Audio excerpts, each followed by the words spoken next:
Welcome to NSTV. నేను రాజీవ్. ముందుగా headlines చూద్దాం.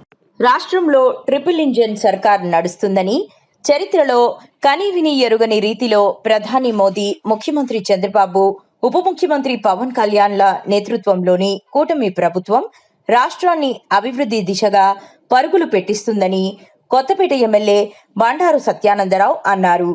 మంగళవారం కొత్తపేట మండలం వానపల్లిలో పలు అభివృద్ధి కార్యక్రమాల ప్రారంభోత్సవాలలో ఆయన పాల్గొన్నారు.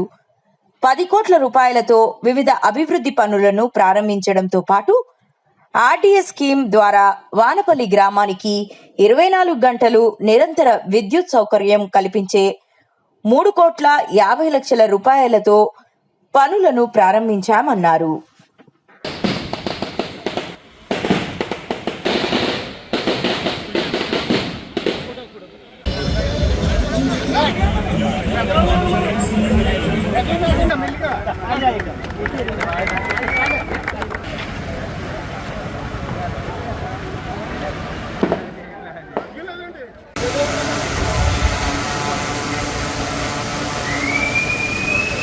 Thank you sir, thank you very much.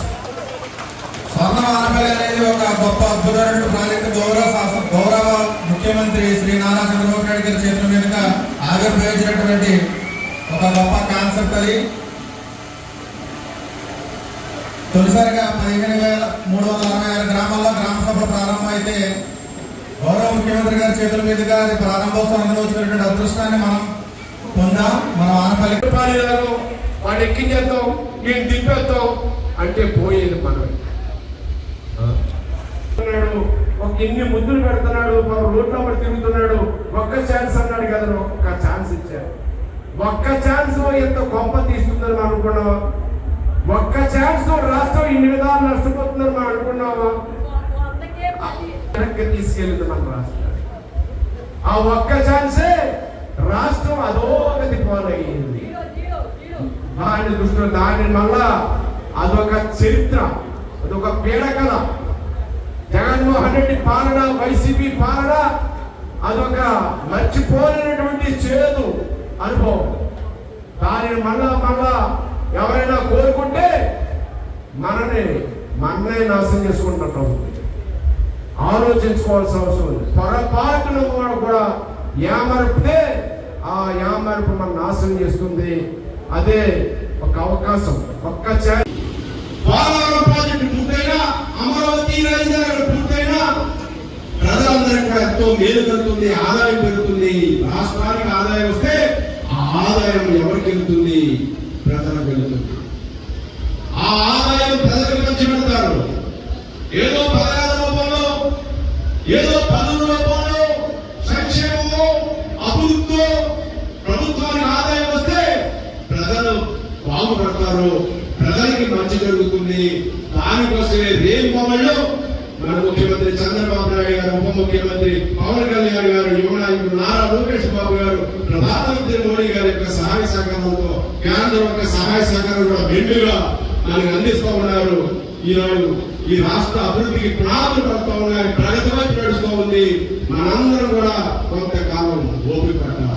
వానపల్లిలో ఈ యొక్క షెల్టర్, ఈ డయాస్, ఈ మీటింగే స్వర్ణ వానపల్లికి సాక్ష్యంగా. స్వర్ణ వానపల్లి అంటే ఎక్కడో లేదు. స్వర్ణ వానపల్లి అంటే ఏదో కాదు, ఇదే స్వర్ణ వానపల్లి, ఇదే స్వర్ణ వానపల్లి. మన దాన్ని అందుబాటులోనే మన యొక్క అభివృద్ధి ఆధారపడింది అనేది తెలియజేసుకుంటూ చక్కగా కార్యక్రమం చేశారు. ఇవన్నీ ఇంకా ముందు రాబోయే రోజుల్లో స్థానిక సంస్థలు వస్తూ ఉన్నాయి. స్థానిక సంస్థలు కూడా పనిచేసే నాయకుడు కావాలి, పనిచేసే ప్రభుత్వం ఉండాలి. అప్పుడే అభివృద్ధి జరుగుతుంది. అయ్యో మీరు వచ్చారు, 5 ఏళ్ళు పాలించారు, ఏదో చేశారు, కొన్ని పప్పు బెల్లాలు పెట్టారు, మళ్ళీ పత్తోడు వస్తాడు, పంచవర్ష నిర్మాణాలు పెడతాడు, వాడేం పెడతాడు, మిగుతాడో చూద్దామని అనుకుంటే పోయేది మనమే, నష్టపోయేది మనమే. చేసేవాడిని చేయనివ్వాలి. 10 సంవత్సరాలు నేను ఎమ్మెల్యేగా లేను. ఈ నియోజకవర్గంలో ఏమి నష్టపోయిందో నాకు తెలుసు. నేను చెప్తే నా గొప్పకెళ్ళిపోయింది. నా గొప్ప కోసం, నా కోసం మాట్లాడుకున్నట్టు నేను బాధపడ్డాను. నేను ఎమ్మెల్యేగా ఉంటే ఈ పనులన్నీ చేరుతుంది కదా, వాళ్ళకంటే ఇంకా బాగా జరుగును కదా, చేసుకుందాం కదా అని అనుకుంటాం. నియోజకవర్గం నష్టపోతుంది, కొన్ని పనులు వెనకబడ్డాయని బాధపడ్డాను. నాకు పదవి పోయిందనో ఓడిపోయానని బాధపడలేదు. ఆ బాధ నాకు తెలుసు, ఎందుకంటే ఏ వాగిపోయి ఏ పనులు జరగలేదు. పనిచేసే నాయకుడిని, పనిచేసే ప్రభుత్వాన్ని కొంత సమయం ఏదో